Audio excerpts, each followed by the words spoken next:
Santa diz que essa é a geração que aguarda a vinda de Cristo.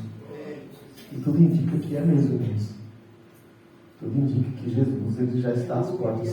O sentimento da igreja hoje é o mesmo sentimento dos discípulos quando Jesus desceu na terra pela primeira vez. Eles aguardavam, e a Bíblia mostra que parece que eles sentiam que era por aqueles dias mesmo, e assim foi, né? E a igreja hoje está passando por esses dias, mas a igreja infelizmente está passando também por um momento muito difícil, que é o momento uma grande frieza espiritual, e muitos estão colocando a vida espiritual e servir a Deus em segundo plano, né? Nós estávamos hoje aqui de manhã na escola bíblica dominical e falando exatamente isso. Há lugares na igreja que mudaram os dias e horários de culto para deixar o povo mais à vontade, para que todos tenham condições de fazer as suas reuniões. E tem lugares que tem culto 2 vezes no dia, de manhã à tarde, porque se você tem um compromisso de manhã, você vem à noite. Se você quiser vir de manhã e não vir à noite, você tem, enfim, aquilo que fica melhor, o freguês, né? E desculpa a forma como eu falo, mas é bem essa mesmo, não é verdade? E a gente sabe que isso daí, irmãos, vai matando a vida espiritual do crente. Porque quando você coloca em primeiro lugar a sua vida, o seu querer, aquilo que te satisfaz, e Deus fica em segundo lugar, você vai matando o Espírito Santo na sua vida. É possível fazer isso? Tem condições de fazer isso? Tem. No livro que nós estamos agora e vamos estudar na quarta-feira, uma das ordens de Paulo, não uma das ordens, mas uma das coisas que ele fala mais ou menos assim, tome cuidado, não deixe que isso aconteça. Ele diz, olha, não mortifiqueis o Espírito Santo. Aleluia. É como você sabe que nosso corpo ele necessita de várias vitaminas, não é verdade? E tem gente que entra num hábito de comer lanche, de comer coisas que não traz aquilo que o corpo precisa, e automaticamente você vai matando, não o seu corpo, mas a energia que ele precisa. E muitos vão ficando sonolentos, cansados, e não sabem por quê.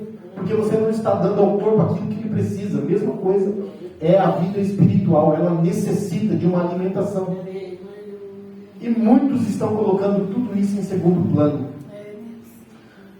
Eu quero falar rapidamente aqui, não somente isso, mas que isso daqui também está em segundo plano na vida de muitas pessoas. Na verdade, tem pessoas que isso daqui não faz nem sequer parte da sua vida, do seu pensamento, não é uma preocupação. E a gente como igreja, e eu preciso falar disso, faz muito tempo que a gente não fala sobre isso, mas é a responsabilidade do crente em ser participante da obra de Deus, não somente como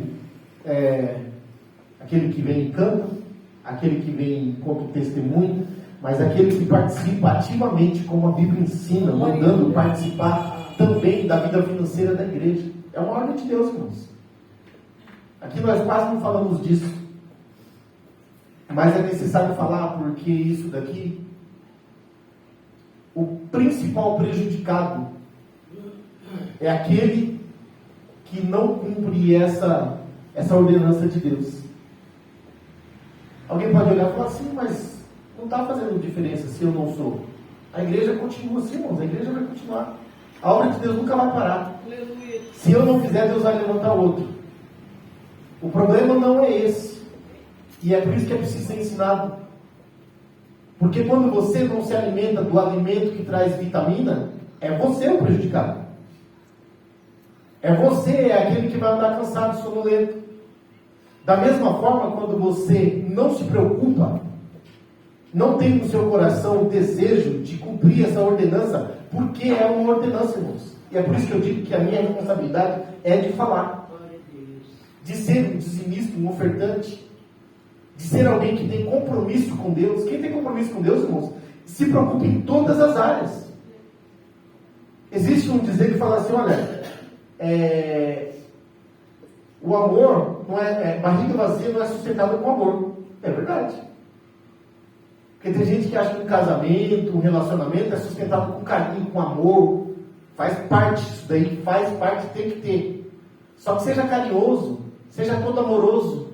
Mas não traga o pão não, para ver quanto tempo a mulher vai aguentar. Não traga o sustento não, para ver quanto tempo o casamento fica. Chega uma mulher que está morrendo de fome e diga, amor, eu trouxe aqui um beijinho. Que eu te amo. Mas eu estou com fome. Não, eu vou te dar um beijinho. E vai ficar tudo certo. Vai ficar tudo certo, moça? Vai ficar? Amor não sustenta dessa forma. Oh, aleluia, Deus. O que prova que ama é que cuida. Deus glorioso. É que cumpre. Aquilo que é não combinado, mas faz parte de combinado. Da mesma forma, irmãos, aquele que diz que ama a Deus, cumpre as ordenanças que Deus deu. E o próprio Deus, porque é o próprio Deus que intervém na vida daquele que desobedece. Estou pregando, irmão, estou falando sobre dízimo e oferta. Quem vai pregar é o nosso irmão presbítero Aguinaldo. Livro de Ageu, capítulo 1. Olha o que Deus vai dizer. Eu vou direto no versículo 2, no 3, deixa eu ver, no 2.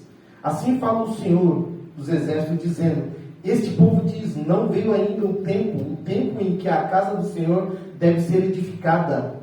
E agora vem a palavra do Senhor. Isso daqui é uma palavra para um povo que colocou Deus em segundo plano. Primeiro nós, primeiro a nossa vida, primeiro o nosso bem-estar, primeiro aquilo que eu gosto, primeiro a minha diversão, primeiro o meu lazer, primeiro tudo eu.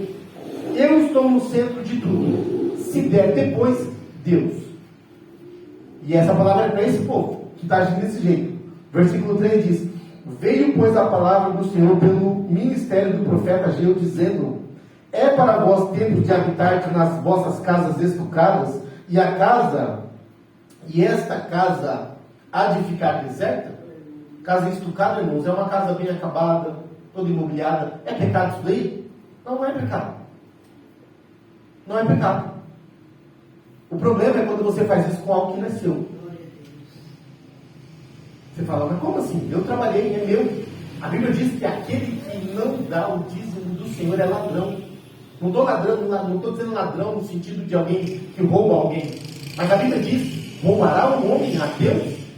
Malaquias 3. E Deus diz sim. Deus diz, se Deus disse sim, é mentira, irmãos? Existe dúvida nisso? Não, Deus disse sim. Vocês me roubais nos dízimos e nas ofertas. E aqui esse povo está estucando a sua casa, comprando um móvel bom, deixando a casa linda, perfeita, para ficar todo mundo com o pé para cima, assistindo a televisão. Não tinha televisão nessa tempo, mas eu estou dizendo assim como se fosse, né? Para ficar todo mundo confortável, no seu sofá confortável. O problema é que estão pegando daquilo que não é seu. E Deus diz, é meu. E olha o que ele vai dizer. Versículo 5. Ora, pois, assim diz o Senhor dos Exércitos: aplicai o vosso coração aos vossos caminhos. Significa, começa a pensar no que vocês estão fazendo. Olha bem por onde vocês estão andando. E ele vai dizer, versículo 6: semeais muito e recolheis pouco. Comeis, mas não vos farteis. Bebeis, mas não vos sacieis. Vestivos, mas ninguém se aquece. E o que recebe salário no saquitel furado. Alguém aqui já passou por uma situação financeira assim, que você entrou num problema e você ficou devendo um limite no banco? Alguém já passou por isso? Eu já. O primeiro a receber o salário é o banco. Receber salário no saquitel furado significa que você está sendo como que roubado, saqueado. Você põe o dinheiro no bolso, mas ele passa pela sua perna, cai no chão, o outro pé que você nem sabe, nem percebeu. É o que a Bíblia diz aqui. O que recebe salário, recebe um saquitel furado. Ou uma carteira que perde dinheiro. Já perdeu dinheiro? Oh, irmão, é tão triste perder dinheiro. Eu já perdi. Uma vez eu perdi R$100 lá no Brás. Meu Deus do céu, foi um dia de tanta tristeza. É uma coisa tão desanimadora. Você fala, meu Deus, eu perdi o dinheiro. Chato, uma coisa triste. E ele diz aqui, assim diz o Senhor dos Exércitos. Irmã Patrícia, prepara a semana para louvar e aí vamos recolher o dízimo de oferta, amém? Assim diz o Senhor dos Exércitos, versículo 7. Aplicai o vosso coração aos vossos caminhos, subi ao monte, trazei madeira, e edificai a casa, e dela me agradarei, e eu serei glorificado, diz o Senhor dos Exércitos. Primeiro, o Senhor diz. A Bíblia diz, buscai primeiro o reino dos céus, o reino de Deus. Porque as demais coisas vos serão acrescentadas. Primeiro lugar, Deus. Alguém perguntou para Jesus, qual é o maior mandamento? Qual dos mandamentos é o maior? Ele falou, o primeiro é, amai o Senhor teu Deus acima de todas as coisas. É Deus em primeiro lugar. Aleluia. Nós adoramos a Deus na nossa vida, no nosso casamento, no nosso trabalho, no nosso salário. 100% significa tudo. E a Bíblia engloba esse tudo dentro dessa ordenança. Glória a Deus. E às vezes estamos falando, meu Deus, por que eu não consigo, por que eu não chego, por que eu olho? Olha só, irmãos, aqui o que ele vai dizer ainda. Versículo 9 diz, olhaste para muito, mas eis que alcançaste pouco. O que é olhar para muito? Fazer grandes planos, grandes projetos, e ele nunca chega. Olhaste para muito, mas eis que alcançaste pouco, e esse pouco, quando trouxestes para casa, eu lhes assoprei. Deus interviu. E aquilo que você lutou e trabalhou, aquilo não faz sucesso. Não tem sucesso. E ele vai dizer, por quê? Ele está dizendo que ele fez isso, mas ele não vai deixar você no vácuo sem saber o motivo. Ele diz, por quê? Diz o Senhor dos Exércitos, por causa da minha casa que está deserta, e cada um de vós corre à sua própria casa, somente aos seus próprios interesses. Colocando você em primeiro lugar, é eu. É a minha vontade, é o meu desejo. Isso se aplica em todas as áreas da vida. Aleluia. Quando nós fazemos do nosso calendário um calendário ao nosso bem-estar, bem-querer, quando a gente marca algo, não olha no calendário que dia é esse daqui. O que tem nesse dia? É um culto de ceia? Não, esse eu não posso. Vai ter uma festividade na igreja nesse dia aqui, eu não posso. Aleluia. Eu tenho aqui um compromisso com Deus. Jesus, é bem assim, Quantas horas tem um dia? 24. Quantos dias tem a semana? 7 dias. Quantas horas você cultua em uma semana de 7 dias vezes 24 horas? Quantas horas você cultua a Deus em uma semana de 7 dias vezes 24 horas? Ah, mas eu durmo também. Vamos diminuir 8 horas. Não tem problema, ainda vai sobrar muito tempo. E esse pouco tempo que é o tempo para Deus, você coloca alguma coisa no lugar dele e diz, outro dia eu faço. É isso, irmãos. Então medita nessa palavra. Cada um pega a sua parte. Amém? As irmãs